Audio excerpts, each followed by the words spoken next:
Thank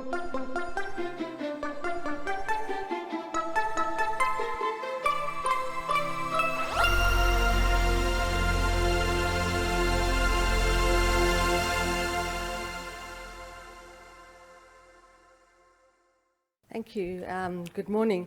Well, listening to this morning's session on our inability to prevent pediatric HIV infection, I'm more convinced than ever that we need HIV vaccines, and that's one good reason to continue in the endeavor. So I'm going to talk about HIV vaccines for prevention, and then I've got a couple of slides on treatment, and there's a lot of other people in the audience that are doing a lot of work on analytical treatment interruptions and the role of vaccinations in that. And so I've mentioned one, I have one or two slides on that, and we have an expert, Mark Cotton, right next to me, who's leading some of the work, so he'll be able to answer those questions. So like in the beginning when we heard from the Australians about the issues around land and colonization, the MRC also has a statement that recognizes the catastrophic impact of colonization and apartheid and issues of land and landlessness, and the lack of the South African Medical Research Council silence during apartheid, and its reintroduction of committing itself to the issues of equity and dignity in South Africa. So onto my talk, I'm going to ask the question whether a vaccine strategy can contribute to both prevention and cure.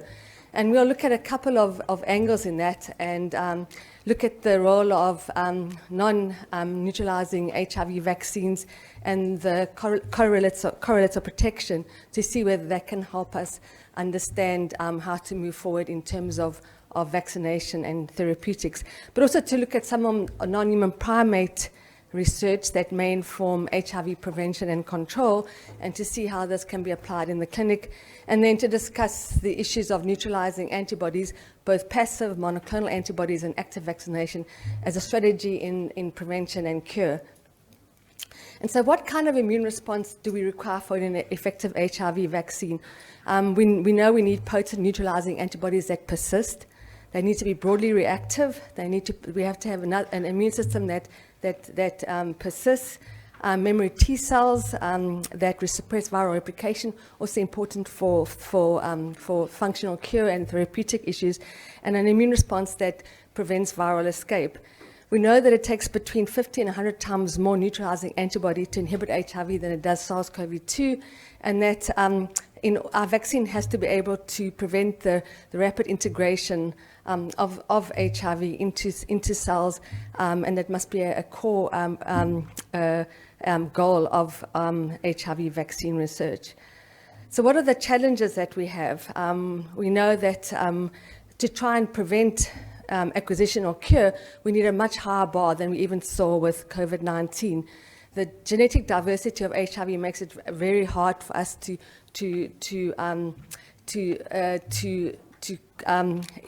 identify the most effective way and the most effective immunogen to use as a powerful immunogen. We know that the issue of the glycan shield makes HIV envelope much more less immunogenic. We have also parts of the HIV that act as diversionary antibodies, and we don't have a systematic approach to define them and cut them off. And we also know that as compared to SARS-CoV-2, the HIV virus is a very bold virus, and it's hard to get the neutralizing antibodies to do the cross-link. And at this moment in time, we don't have a good human model to help us and guide us to make an effective vaccine. And so the important things that we will discuss today one is the role of the non-neutralizing antibodies and whether we can use this for HIV prevention, versus the role of neutralizing antibodies in protection against HIV, and then the issue of a vaccine that could has good CD4 or CD8 T cell responses, particularly CD8 in control of viral replication. So just going back, we've had a couple of, over the years, a couple of 2B3 vaccine trials. Most of these have been prime boost vaccine-based trials, and they were designed to see whether a viral vector approach, which would induce some cellular immunity and other prime boost approaches would also induce neutralizing antibodies to make sure to see whether these could play a role in HIV acquisition. I've been involved in most of these vaccine trials, and you can see that besides the RV144 TIRE study, most of these vaccines did not impact on acquisition. But what did they do? What kind of avenue did they open for us? They showed some relationship between ADCP and ADCC in reducing acquisition. They also showed that a polyfunctional envelope T-cell response could also decrease HIV risk, and also the correlation between HIV acquisition, the role of the CD8 T-cell response, and IgG3 breadth. We also know that we still haven't been able to uncover whether there is a role for the V1, V2 IgG or the V1, V2 IgG3 and how it relates to acquisition. But we do know that there is evidence that an IgG3 immune correlate was associated with decreased risk. And again, we have this issue around the envelope IgA that negatively influences HIV acquisition. So these are the kind of things that these studies have shown us, and have showed that maybe there is some kind of role for non-neutralizing antibodies in HIV vaccine design, and that we should not ignore the role of these non-neutralizing factors. So what about neutralizing antibodies? So can immunoprophylaxis with monoclonal antibodies be the world's long-acting PrEP? Can we actively vaccinate to induce body neutralizing antibodies? And will neutralizing antibodies play a role in treatment? And this, I'm just going to discuss quickly the phase 2b proof of concept study that looked at a monoclonal antibody, VRC01, which was targeting the CD4 binding site. And this study took place both in the Americas, in MSM and transgender individuals, and in sub-Saharan Africa in heterosexual women. And what this did show, that if your virus was sensitive to VRC01, you had a protective efficacy of between 60 and 80%. But if your virus wasn't sensitive to VRC01, there was as close to zero protective efficacy. This just shows you the various milligrams per kilogram of the doses. It was a 3-arm study. 10 milligrams, 30 milligrams versus placebo, and shows you the role of dose as well in terms of protective efficacy. The dosing was important because it helped us establish an IC80 that we could use to predict future efficacy of other monoclonal antibody studies in years to come. And it was very important because it established what we would call the PT80, which is the protective efficacy of the concentration of VRC01 over the IC80. And this will help us predict in the future, both in active and passive immunization, efficacy. So this just looks at it. So if you look at the ID80 at the midpoint concentration, obviously the higher the ID80, the more likely you are to have protective efficacy. So if you have a PT80 of 82, we're predicting about a 75% preventive infection. And this we used and validated in non-human primate studies that looked at a couple of monoclonal antibody subsets. So if you look at the blue line, it was a non-human primate group of animals that had 16 body neutralizing antibodies and 7 challenge models. The non-human primate set B had CD4 binding antibodies, and the non-human primate set C looked at the EMPER targeting body neutralizing antibodies. And you can see that from these challenge models, again, the higher the IC80, the more likely you are to have protective efficacy, but also establish the importance of which monoclonal antibodies may be most useful if we had to take these into humans. So the take-home message for the role of neutralizing in HIV protection, we have a proof of concept that a monoclonal antibody approach may provide protection, and we need to move forward on that. We also have a neutralization titer of more than 1 in 200, which will be a useful correlate in future trials. So whether we do active vaccination or monoclonals, and as we develop more and more monoclonals, we could use this this target to predict efficacy and it would help us not have to do these large phase 3 trials in the future, and we can use that surrogate as a method to license a product in the future. We also know from AMP that we need more than one monoclonal antibody, and that when we look at our approach, we need to shift to eliciting antibodies to known conformational structures that elicit such antibodies. And we'll talk a bit about that further. So in the work of the HVTN, we're looking at multiple monoclonal antibodies and looking at both the CD4 binding site, the V1, V2 glycan, and the glycan V3 supersite, and putting those together, you can see we predict the percentage of virus we will neutralize based on the IC80, and have chosen the VRC07, PGDM, and PGT121 to move ahead. And so we will hopefully start the next proof of concept study in using cocktails of monoclonal antibodies in around end of 2024, beginning of 2025. So what about using neutralizing antibodies to eliminate breast milk transmission? We've heard today that we can't turn off the tap, and maybe we can use monoclonal antibodies at the time of birth to all babies to prevent breast milk acquisition. And the questions we're asking in the field of body neutralizing antibodies is whether, unlike adults where we think you need 3 monoclonal antibodies to prevent acquisition, could we get away with much less? And do we need 1 or 2? And what kind of breadth do we need? If we are focusing on a sub-Saharan Africa that has mostly, particularly South and East Africa with a clade C predominant region, would we get away with just using a clade C monoclonal antibody? And how quickly can we move forward to try and establish this proof of principle? We're very keen on immunizing all babies at birth, irrespective of their status, in a way of mapping up the babies whose mothers seroconvert in late pregnancy or during breastfeeding, and you don't pick them up.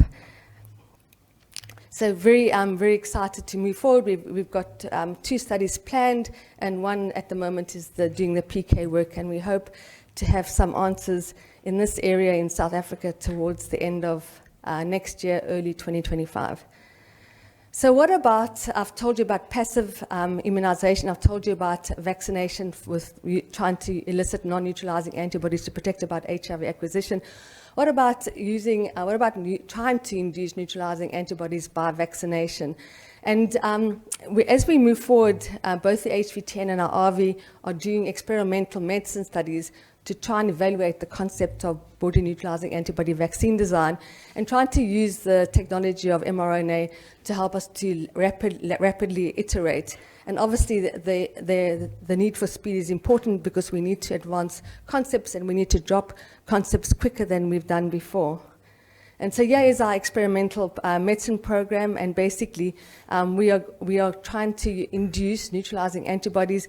We are looking at an ID80 of about 200 to at least 2 known separate body neutralizing antibodies in the regions of the HIV virion, and to use novel platforms like the mRNA and other platforms. Also, it's very important, we heard a little bit, I spoke a little bit about the importance of cellular immunity and vaccines that induce CD8 T-cell responses, and still to try and induce this, we think that you would still need to have a vaccine that did this. And obviously we are collaborating with Ver to look at this, the CMV vector that was developed by Louis Picker, and just showing you some of his results in animal, non-human animal model, whether you use a replication competent vaccine and I'll show you in the next slide, and a replication incompetent one, you'll see that by using the CMV vaccination, you've been able to basically clear the virus, and it looks like a very good strategy. And also, there's also a correlate, which is around the CD8 T-cell effector response that recognize epitopes presented by the MHC class 2 and MMUE molecules. And this just shows you the attenuated CMV platform, again showing you that the protected monkeys manifest a rapid decline and ultimate clearance of SIV. So a very nice and exciting strategy. There's work going on in humans. We have a CMV study going on in the US, and hopefully we'll be able to start the same CMV vaccine program in South Africa early next year. So in terms of looking forward, in terms of broadly neutralizing antibody vaccine design, there are 3 strategies that have been proposed by various scientists. One is the lineage-based vaccine, and this is mostly the work from Bart Haynes, that targets the universal common ancestor and then basically boosts them to make sure that they move towards broadly neutralizing antibody. We have the Bull-Sheaf and Scripps approach, which is the germline targeting, and basically priming an immunogen designed to activate diverse precursors within a broadly neutralizing antibody class. And you could try and do multiple lineages at the same time, and you would have to train the immune system by shepherding the germline and then polishing to get a broadly neutralizing antibody. And then there's the immunofocusing, which is basically lineage and germline agnostic, which focuses on broadly on one or more epitopes, and these are like fusion peptides or the or a CD4 binding site or the V3 glycan. So these are the targeted epitope approaches. So just looking at an example of Bull-Sheaf's approach, you basically prime the germline. So you have your naive B cells, you prime your germline, you get memory B cells, you then shepherd, you try and train the germline to go a certain way, and then you polish, and hopefully at the end you'll have a broadly neutralizing antibody. And this is the process that is being used by the Scripps vaccine group. This shows a concept of trying to train your immune system, and this looks at, in non-human primates, takes a CD4 binding site that's decosylated as a prime. They restore the glycan boost, then you use alternate trimer secondary boosting. So you see your autologous vaccination in the beginning with wild type, and then you see your restored glycan boost as a second boost, and then you see your trimer secondary boosting using heterologous envelopes, and there you can see in non-human primates this approach resulting in